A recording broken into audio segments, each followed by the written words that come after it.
کسی عذاب میں مبتلا کیے جانے سے پہلے انہیں سچی توبہ کرنی ہوگی اور اپنی اصلاح کرنی ہوگی، شعوری ایمان لانا ہوگا اور اللہ کے ہر حکم پر اور رسول اللہ صلی اللہ علیہ وآلہ وسلم کی ہر سنت پر عمل کرنا ہوگا۔ پھر کہا جا رہا ہے وہ چاہیں گے کہ جہنم کی آگ سے نکل سکیں مگر نہیں نکل سکیں گے، اور انہیں قائم رہنے والا دائمی عذاب دیا جائے گا۔ اور چور خواہ عورت ہو یا مرد دونوں کے ہاتھ کاٹ دیے جائیں۔ چوری کی سزا جو ہے وہ بتائی جا رہی ہے، یہ ان کی کمائی کا بدلہ ہے اور یہ اللہ کی طرف سے عبرتناک سزا ہے۔ یعنی اللہ سبحانہ تعالیٰ کے اس حکم میں بھی حکمت ہے کہ ہاتھ کاٹنے سے یہ ہوتا ہے کہ لوگ پھر چوری کرنے کی جرات نہیں کرتے۔ اللہ کی قدرت سب پر غالب ہے اور وہ دانا ہے اور وہ بینا ہے، دیکھنے والا ہے۔ پھر جو ظلم کرنے کے بعد توبہ کر لے اور اپنی اصلاح کر لے تو اللہ جو ہے اسے درگزر فرمانے والا ہے، اس پر نظر عنایت کرنے والا ہے۔ ان اللہ غفور الرحیم، اللہ بہت درگزر کرنے والا اور رحم فرمانے والا ہے۔ اور ویسے بھی جرم کی سزا دنیا میں ملے گی اگر تو، اور وہ سچی توبہ کر لے گا تو اس کا گناہ بالکل معاف ہو جائے گا۔ کیا تم جانتے نہیں ہو کہ اللہ زمین اور آسمانوں کی سلطنت کا مالک ہے، جسے چاہے سزا دے اور جسے چاہے معاف فرما دے۔ وہ ہر چیز پر قدرت رکھتا ہے، وہ ہر چیز کا اختیار رکھتا ہے۔ یہاں ہم سب کے لیے سبق ہے کہ جب دنیا کی ہر نعمت، دنیا کی ہر چیز جو ہے اس کا مالک اللہ ہے، ہمیں تو صرف یہ بطور امانت وقتی طور پر دی گئی ہے جب تک کہ ہماری زندگی ہے، یا جب تک اللہ چاہے وہ ہمارے پاس رہے۔ ہماری زندگی میں بھی بہت ساری نعمتیں آ کر چلی جاتی ہیں، لہٰذا ہمیں ان میں مشغول بھی نہیں ہونا، ان نعمتوں کو بٹورنے میں، ان کو بڑھانے میں، اور نہ ہی ان کی حرص میں ہم نے کوئی ایسا کام کرنا ہے کہ ان کو حرام طریقوں سے کمایا جائے، یا چوری ڈاکہ زنی یا ملاوٹ یا کسی اور دھوکہ دہی کے ذریعے لوگوں کا مال بٹور لیا جائے، کیونکہ ہم جب مر جائیں گے یہ سب دنیا میں رہ جائے گا، اصل مالک تو اللہ ہے، لیکن ہم نے جو گناہ کیے ہوں گے وہ ساتھ چلے جائیں گے ہمارے، اور پھر وہ جہنم میں لے جانے کے لیے کافی ہو جائیں گے۔ اللہ تعالی ہمیں ہر طرح کی کمی کوتاہی سے محفوظ رکھے۔ یا ایھا الرسول لا یحزنک الذین یسارعون فی الکفر، اے پیغمبر تمہارے لیے باعث رنج نہ ہو وہ لوگ جو کفر میں تیزی دکھا رہے ہیں، خواہ وہ ان میں سے ہوں جو منہ سے کہتے ہیں کہ ہم ایمان لائے مگر دل ان کے ایمان نہیں لائے ہوتے، یعنی وہ شعوری منافق ہوتے ہیں، یا ان میں سے ہوں جو یہودی بن گئے جن کا حال یہ ہے کہ جھوٹ کے لیے کان لگاتے ہیں۔ یہودی جو ہیں وہ جھوٹ کو غور سے سنتے تھے پھر جا کر بتاتے تھے، یعنی جاسوسی کیا کرتے تھے مسلمانوں کی، اور دوسرے لوگوں کی خاطر جو تمہارے پاس کبھی نہیں آئے سن گن لیتے پھرتے ہیں کتاب اللہ کے الفاظ کو، ان کا صحیح جو یعنی ان کو رد و بدل بھی کر دیتے ہیں، اور جو اصل ان کا متن ہے اسے بھی بدل دیتے ہیں، یعنی من پسند مانی انہیں پہناتے ہیں اور جدھر چاہتا ہے ان کو پھیر دیتے ہیں، اور لوگوں سے کہتے ہیں کہ اگر تمہیں یہ حکم دیا جائے تو مانو، نہیں تو نہ مانو۔ یعنی آپ صلی اللہ علیہ وآلہ وسلم کے پاس جب کوئی مسئلہ لے کر آتے تھے تو پہلے ہی فیصلہ کر لیتے تھے کہ اگر ہماری مرضی کا فیصلہ ہوا تو قبول کریں گے، اور اگر نہ ہوا تو ہم اسے قبول ہی نہیں کریں گے۔ جسے اللہ ہی نے فتنے میں ڈالنے کا ارادہ کر لیا ہو اس کو اللہ کی پکڑ سے بچانے کے لیے تم کچھ نہیں کر سکتے۔ یہ وہ لوگ ہیں جن کے دلوں کو اللہ نے پاک کرنا نہ چاہا، ان کے لیے دنیا میں رسوائی ہے اور آخرت میں سخت سزا ہے۔ اب جو آیت آ رہی ہے وہ ایک واقعے کی طرف اشارہ کرتی ہے۔ ہوا کچھ ایسے تھا کہ خیبر میں ایک مرد اور عورت نے زنا کیا، دونوں شادی شدہ تھے، تو ظاہری بات ہے شادی شدہ زانی جو ہوتے ہیں ان کی سزا رجم ہوتی ہے۔ وہ رسول اللہ صلی اللہ علیہ وآلہ وسلم سے فیصلہ کروانے آئے۔ جب آپ صلی اللہ علیہ وآلہ وسلم نے رجم کا حکم دیا تو انہوں نے کہا کہ نہیں، تورات میں تو ایسے نہیں ہے۔ آپ صلی اللہ علیہ وآلہ وسلم نے فرمایا کہ ٹھیک ہے، تورات میں اگر یہ حکم نہیں ہے تو لاؤ۔ انہوں نے کہا نہیں، رجم نہیں ہے۔ آخر میں ایک عالم جو تھا وہ مان گیا کہ نہیں، تورات میں بھی اس کی سزا رجم ہی ہے۔ لہٰذا اللہ سبحانہ تعالیٰ فرما رہے ہیں سمعون للکذب اکالون للسحت، یہ جھوٹ سننے والے ہیں اور حرام کے کھانے والے ہیں، یعنی حرام مال کھاتے ہیں، لہٰذا اگر یہ تمہارے پاس اپنے مقدمات لے کر آئیں تو تمہیں اختیار دیا جاتا ہے کہ چاہو ان کا فیصلہ کرو یا نہ کرو، ورنہ انکار کر دو۔ اگر انکار کر دو گے تو یہ تمہارا کچھ بگاڑ نہیں سکتے، یعنی یہ صرف اپنی پسند کا فیصلہ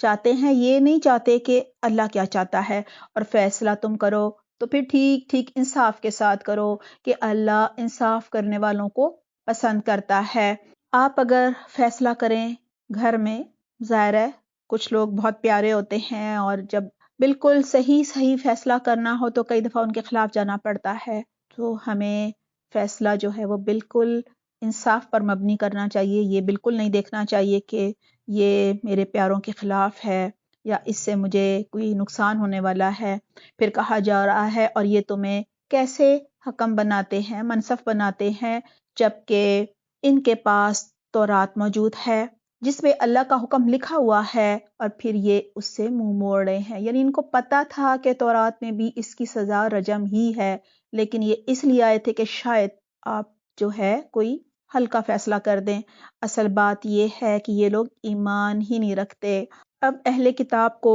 سخت دھمکی دی جا رہی ہے۔ ہم نے تورات نازل کی جس پہ ہدایت اور نور تھا، روشنی تھی، سارے نبی جو فرما بردار تھے اسی کے مطابق ان یہودی بن جانے والوں کے معاملات کے فیصلے کیا کرتے تھے۔ یعنی تورات یہودیوں کی شریعت تھی، اور اسی طرح ربانی اور احبار بھی اسی پر فیصلے کا دار و مدار رکھتے تھے۔ یعنی علماء کتاب کی حفاظت پر مامور تھے، کیونکہ انہیں کتاب اللہ کی کتاب جو ہے کتاب اللہ کی حفاظت کا ذمہ دار بنایا گیا تھا، اور اس پر وہ گواہ تھے۔ بس اے گروہ یہودی، فلا تخشوا الناس واخشونی ولا تشتروا بآیاتی ثمنا قلیلا، تم لوگوں سے نہ ڈرو بلکہ مجھ سے ڈرو اور میری آیات کو ذرا ذرا سے معاوضے کے لیے بیچنا شروع نہ کر دو بلکہ بیچنا چھوڑ دو۔ یعنی یہاں یہ کہا جا رہا ہے لوگوں کی پسند کے فتوے نہ دو، جو اللہ نے حکم دیا ہے اس حکم کے مطابق فیصلے کرو۔ جو لوگ اللہ کے نازل کردہ قانون کے مطابق فیصلہ نہیں کریں گے وہی کافر ہیں۔ اب زخموں کے قصاص کا حکم آ رہا ہے۔ تورات پہ ہم نے یہودیوں پر یہ لکھ دیا تھا کہ جان کے بدلے جان، آنکھ کے بدلے آنکھ، ناک کے بدلے ناک، کان کے بدلے کان، دانت کے بدلے دانت، اور تمام زخموں کے لیے برابر کا بدلہ ہے۔ پھر جو قصاص کا صدقہ کر دے، یعنی قصاص کا صدقہ ہے معاف کر دے، تو وہ اس کے لیے کفارہ ہے، اور جو لوگ اللہ کے نازل کردہ قانون کے مطابق فیصلہ نہیں کریں گے تو وہی ظالم ہیں، یعنی اپنی آخرت خراب کر کے اپنے اوپر ظلم کریں گے۔ پھر ہم نے ان پیغمبروں کے بعد مریم علیہ السلام کے بیٹے عیسیٰ علیہ السلام کو بھیجا۔ تورات سے جو کچھ اس کے سامنے موجود تھا وہ اس کی تصدیق کرنے والا تھا، اور ہم نے اس کو انجیل عطا کی جس کے مطابق وہ رہنمائی کرتا تھا، اور انجیل جو ہے اس میں رہنمائی اور روشنی تھی، اور وہ بھی تورات سے جو کچھ اس وقت موجود تھا اس کی تصدیق کرنے والی تھی، اور خدا ترس لوگوں کے لیے سراسر ہدایت اور نصیحت تھی۔ ہمارا حکم تھا کہ اہل انجیل کون ہے؟ یعنی نصارہ، اس قانون کے مطابق فیصلہ کریں جو اللہ نے اس میں نازل کیا ہے، اور جو لوگ اللہ کے نازل کردہ قانون کے مطابق فیصلہ نہیں کرتے وہی فاسق ہیں۔ بہت ڈرنے والی آیت ہے، ہمیں بھی دیکھنا چاہیے کہ کیا ہمارے ملک میں قرآن اور اسلام کی جو شریعت ہے وہ نافذ ہے؟ کیا ہمارے ملک میں، نام کا تو اسلامی ملک ہے، تو کیا ہم قرآن کو قانون بنائے ہوئے ہیں یا ہماری شریعت جو ہے وہ کافروں کی بنائی ہوئی ہے؟ اگر ہم نے ان کے قانون کو نافذ کر لیا ہے تو پھر یہ بھی شرک ہے۔ وَأَنزَلْنَا إِلَيْكَ الْكِتَابَ بِالْحَقِّ مُصَدِّقًا لِمَا بَيْنَ يَدَيْهِ مِنَ الْكِتَابِ، پھر اے محمد صلی اللہ علیہ وآلہ وسلم، ہم نے تمہاری طرف یہ کتاب بھیجی ہے جو حق لے کر آئی ہے، اور الکتاب میں سے جو کچھ اس کے آگے موجود ہے اس کی تصدیق کرنے والی ہے۔ یعنی قرآن جو ہے وہ تورات اور انجیل میں جو بھی رد و بدل ہوئی ہے اس کی اصلاح کرتا ہے۔ جو قرآن میں بھی ہے اور ان گزشتہ کتابوں میں بھی ہے وہی حق ہے، اور جو یہاں ہے اور وہاں نہیں ہے وہ اضافی ہے۔ اور جو وہاں ہے تورات اور انجیل میں اور قرآن میں نہیں ہے وہ بھی رد و بدل ہے، اور اس کی وہ حافظ و نگہبان ہے، یعنی گزشتہ آیات کی۔ لہٰذا تم اللہ کے نازل کردہ قانون کے مطابق لوگوں کے معاملات کا فیصلہ کرو، اور جو حق تمہارے پاس آیا ہے اس سے منہ موڑ کر اپنی خواہشات کی پیروی نہ کرو یا ان کی خواہشات کی پیروی نہ کرو۔ ہم نے تم میں سے ہر ایک کے لیے ایک شریعت اور ایک رائے عمل مقرر کی ہے، یعنی سب کا دین، سب پیغمبروں کا دین تو اسلام تھا، لیکن شریعت سب کی مختلف تھی۔ اگرچہ تمہارا اللہ چاہتا تو تم سب ایک ہی امت بنا دیے جاتے، یعنی سب ایک ہی شریعت پر ہوتے، لیکن اس نے اس لیے کیا کہ جو کچھ اس نے تم لوگوں کو دیا ہے اس میں تمہاری آزمائش ہو، یعنی سب توحید پر ہوتے اللہ چاہتا تو، لیکن پھر آزمائش تو نہ ہوتی نا۔ فاستبقوا الخیرات، لہٰذا بھلائیوں میں ایک دوسرے سے سبقت لے جانے کی کوشش کرو۔ آخر کار تم سب کو اللہ کی طرف پلٹ کر جانا ہے، پھر وہ تمہیں اصل حقیقت بتا دے گا جس میں تم اختلافات کرتے رہے ہو۔ بس اے محمد تم اللہ کے نازل کردہ قانون کے مطابق ان لوگوں کے معاملات کا فیصلہ کرو اور ان کی خواہشات کی پیروی نہ کرو۔ ہوشیار رہو کہ یہ لوگ تم کو فتنے میں ڈال کر اس ہدایت سے دور کرنا چاہتے ہیں جو اللہ نے تمہاری طرف نازل کی ہے، پھر اگر یہ اس سے منہ موڑیں تو جان لو کہ اللہ نے ان کے بعض گناہوں کی پاداش میں ان کو مصیبت میں، آزمائش میں مبتلا کرنے کا ارادہ کر لیا ہے، اور یہ حقیقت ہے کہ ان لوگوں میں سے اکثر لوگ فاسق ہیں۔ اگر یہ اللہ کے قانون سے منہ موڑتے ہیں تو پھر کیا جہالیت کا، زمانہ جہالیت کا فیصلہ چاہتے ہیں، حالانکہ جو لوگ اللہ پر یقین رکھتے ہیں ان کے نزدیک اللہ کا فیصلہ جو ہے وہی بہتر ہوتا ہے، یعنی اسے وہ بہتر فیصلہ کرنے والا، بہتر فیصلہ سمجھتے ہیں، اور اللہ سے بہتر فیصلہ کرنے والا جو ہے وہ کوئی نہیں ہے۔ یا ایھا الذین آمنوا لا تتخذوا الیہود والنصارى اولیاء، اے لوگوں جو ایمان لائے ہو یہودیوں اور عیسائیوں کو اپنا رفیق، اپنا دوست نہ بناؤ، یہ آپس میں ہی ایک دوسرے کے رفیق ہیں، اور اگر تم میں سے کوئی ان کو اپنا رفیق بناتا ہے تو اس کا شمار بھی پھر انہی میں سے ہوگا، یعنی جیسی صحبت ویسا انجام۔ یقیناً اللہ ظالموں کو اپنی رہنمائی سے محروم کر دیتا ہے۔ تم دیکھتے ہو کہ جن کے دلوں میں نفاق کی بیماری ہے وہ انہی میں دوڑ دھوپ کرتے پھرتے ہیں، کہتے ہیں ہمیں ڈر لگتا ہے کہ کہیں ہم کسی مصیبت میں نہ پھنس جائیں، مگر بعید نہیں، دور نہیں کہ اللہ جب تمہیں فیصلہ کن فتح بخشے گا یا اپنی طرف سے کوئی اور بات ظاہر کرے گا تو یہ لوگ اپنے اس نفاق پر جسے یہ دلوں میں چھپائے ہوئے ہیں شرمندہ ہوں گے، اور اس وقت اہل ایمان کہیں گے کیا یہ وہی لوگ ہیں جو اللہ کے نام لے کر پکی قسمیں کھا کر یقین دلاتے تھے کہ ہم تمہارے ساتھ ہیں۔ حبطت اعمالهم فاصبحوا خاسرین، ان کے سب اعمال ضائع ہو گئے اور آخرت میں وہ خسارہ پانے والوں میں ہوں گے، یعنی جنہوں نے کافروں سے بنائی اور مسلمانوں سے بغض رکھا ان کا یہ انجام ہوگا۔ اللہ تعالی ہمیں ایسے انجام سے محفوظ رکھے، آمین اللہم آمین۔ پارہ نمبر 6، اس کا تیسرا ربع جو ہے وہ سورۃ المائدہ کی آیت نمبر 28 سے لے کر 53 تک ہے۔ آئیے دیکھتے ہیں ہم نے عمل کے لیے کیا سیکھا یا کیا نئی بات ہمیں پتہ چلی۔ آیت نمبر 28 اور 29، یک طرفہ قتل کرنے والے پر مقتول کے سارے گناہ بھی ڈال دیے جاتے ہیں، اسی طرح اگر کوئی اپنا دفاع کرتے ہوئے مارا جائے تو وہ شہید ہوتا ہے۔ آیت نمبر 30 اور 32، ان دو آیات سے یہ پتہ چلتا ہے کہ ایک انسان کا ناحق قتل ساری انسانیت کا قتل ہوتا ہے۔ آیت نمبر 31، اللہ چاہے تو ایک پرندے کے ذریعے بھی انسان کی رہنمائی فرما سکتا ہے، اللہ جو چاہتا ہے کرتا ہے، اللہ بڑی شان والا اور قدرت والا ہے۔ آیت نمبر 33، یہ آیت محاربہ ہے، اس میں بتایا جا رہا ہے کہ اسلامی حکومت کے خلاف بغاوت کرنا دراصل اللہ اور رسول سے جنگ کرنا ہے۔ یہاں کہا جا رہا ہے ایسا کرنے والوں کو دنیا میں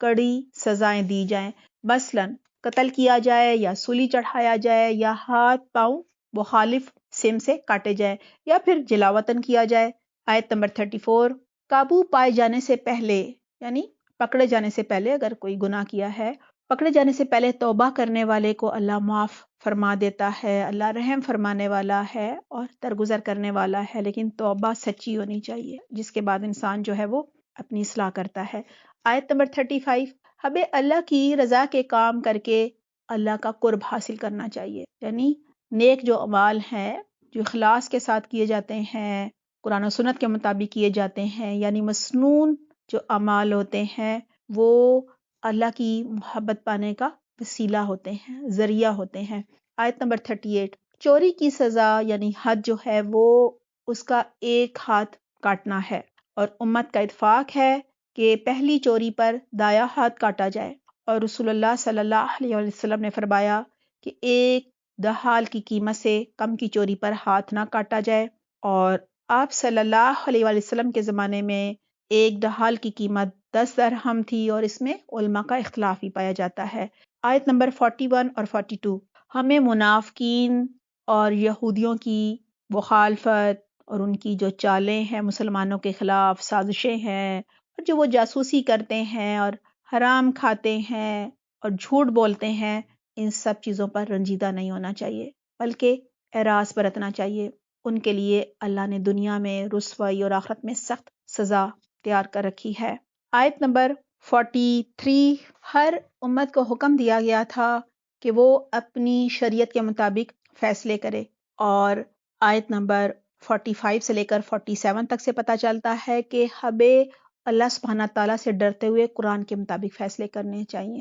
یعنی قرآن کو اپنا قانون بنانا چاہیے۔ شریعت کے مطابق فیصلے نہ کرنے والا کیونکہ ظالم ہوتا ہے اور فاسق ہوتا ہے۔ آیت نمبر 48، ہمیں نیکیوں یعنی بھلائیوں میں، اللہ کی رضا کے کاموں میں ایک دوسرے پر سبقت کرنی چاہیے۔ آیت نمبر 49 اور 50، ہمیں قرآن کو اپنا قانون بنانا ہے، دوبارہ ذکر آ رہا ہے بلکہ کئی بار ذکر آیا ہے، اپنی یا کسی اور کی خواہشات کی پیروی نہیں کرنی، اور زمانہ جہالیت کے فیصلے بھی نہیں کرنے بلکہ قرآن کے مطابق فیصلے کرنے ہیں۔ آیت نمبر 51 سے لے کر 53 تک، ہمیں یہود و نصارہ سے دلی قلبی دوستی نہیں رکھنی، کیونکہ وہ نفاق میں دوڑ دھوپ کرتے ہیں اور آخرت میں ان کے سارے اعمال جو ہیں وہ ضائع ہو جائیں گے۔ اگر قلبی دوستی رکھیں گے تو ظاہری بات ہے صحبت کا اثر ہوتا ہے، ہم بھی ان جیسے کام کرنے لگیں گے اور پھر ہمارا بھی ان جیسا اعمال ہوگا، اور کہا جا رہا ہے کہ یہ آخرت میں نامراد ہو جائیں گے۔